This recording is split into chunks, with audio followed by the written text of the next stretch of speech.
and digitised and all this sort of thing to make it look really good. And the pictures, the colour quality and everything, it was wonderful. Not as good as the sound quality on this next bit of audio. Now, I'm going to set this up for you. We're talking about Radio City, and we're talking about a little practical joke that they played on all of us many, many moons ago, back in the day of Uncle Norm and Kieran Devanney. Do you remember them? Kieran is on my Facebook page, 194 Radio City. Go and look for it, 194 Radio City on Facebook. I've got a Facebook group, and Kieran's on there, and Kieran's on this. This is going back to April the 1st, from many moons ago. And one of our friends, John, I think it is, who's put the audio on there, he had a copy of this recording of this, and it goes on for about an hour, and I'm going to play you a few minutes of it. And it's about when the Mersey ran dry. Radio City played a little bit of an April Fool's joke on us on April the 1st, many moons ago, with Uncle Norm, Kieran Devanney, Phil Easton, and many others. And this is a little bit of what it sounded like. Right. What a day it's been, actually. Low tide on the Mersey taking about all morning, and because of that we whiz down here at 8 o'clock. It's a combination of the presence out in space of good old Halley's Comet. Some would say Halley's, but we corrected early on this morning, and some other planetary activity. What it means is it's all going like your bath plug. And that was a good impression of a bath plug then. Well, I'll do that again. And anyway, if you want to have a look at the low tide, you can see, in fact, quite big areas of sand. I'm down here at the pier marvelling, along with hundreds of other people who've turned up this morning at this amazing site. The lowest tide on record, we're told, for 750 years. The experts have been here early on this morning explaining it all. Large areas of the river have run dry, large expanses of sand everywhere. It's as though the Mersey has dried up, but the ferries are still running. Fortunately, they're able to operate because there are two deep channels going across. You can have a look at them as well. Now, I've been waiting for this bit all the time. The intrepid Kieran Devanney is going to make an attempt to walk across the dried-up riverbed this morning to set up some sort of record. I would think so, anyway. He's just about to set off, so let's join him at the start of his epic journey. Are you all ready to go, Kieran? Yes, indeed, Norm. I'm actually standing on the bed of the River Mersey and what looks like shingle and broken shells just below the Princess Dock, and we're actually going to attempt to walk across to Egremont, something which has never been done before.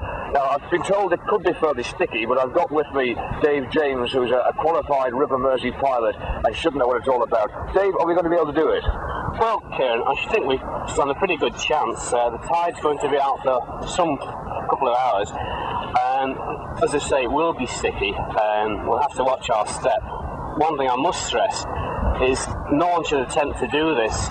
We do have special survival suits on. Should anything amiss happen, these suits, we have an inflation valve. It's this knob here that you just turn, and that will inflate your suit, and we then just float until we're picked up. So, as I say, we're absolutely belt and braces.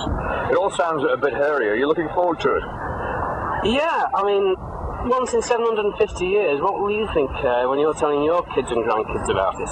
Okay, then what distance are we actually going to have to walk? Well, we're going to have to take a slightly diagonal path because of the ferries using the old channels. It's going to be about 1.5 miles. So it should take us how long? About 2 hours, something like that. What's going to be the most difficult part, do you think?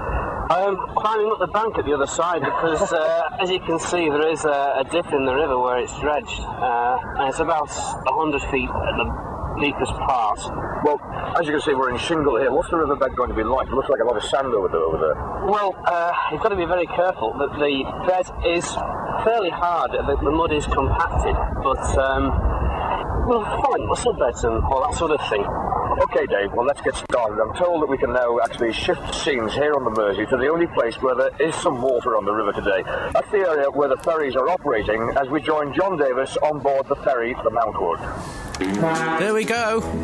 That was Kieran Devanney, the Kieran Devanney, and Uncle Norm, and he even mentioned Wally Scott, before the days of when it was Billy and Wally, but Billy was there, and Uncle Norm, and Phil Easton was up in an aeroplane, supposedly. He was flying over the dried up River Mersey on April the 1st, and many people, this was before the days of the internet and mobile phones, and everybody would be able to check on these things. things, and CCTV cameras and all this internet cameras and things.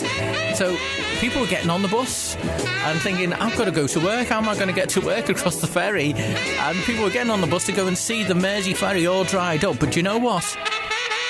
They were playing a trick on us. They were being ever so slightly just a little bit naughty Uncle Norm, because they weren't there. The Mersey wasn't dry. They were blaming it on Halley's Comet. It wasn't true. It was an April Fool's joke. They'd all done it all from the studio, from the comfort of the studio, making it sound like they were outside on an outside broadcast unit, talking to people. They got local people to talk to and described the scene. They flew over in an aeroplane. Kieran Devani, Wally, Billy, and so many others. It's all there on Facebook. If you want to have a listen to it, it's all there. It's in 2 parts.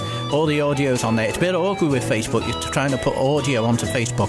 You can put video on there, but you can't quite put audio on there. So, but we've got it on there, and thanks to John, I think it was John who had a copy of it. He's sort of digitized it and uploaded it onto Facebook. Go onto Facebook and look for my Radio City Facebook group. It's 194 Radio City, and you'll be able to listen to all of that in all its glory and the memories, I think, going back to around about the 1970s there, when the Mersey ran dry.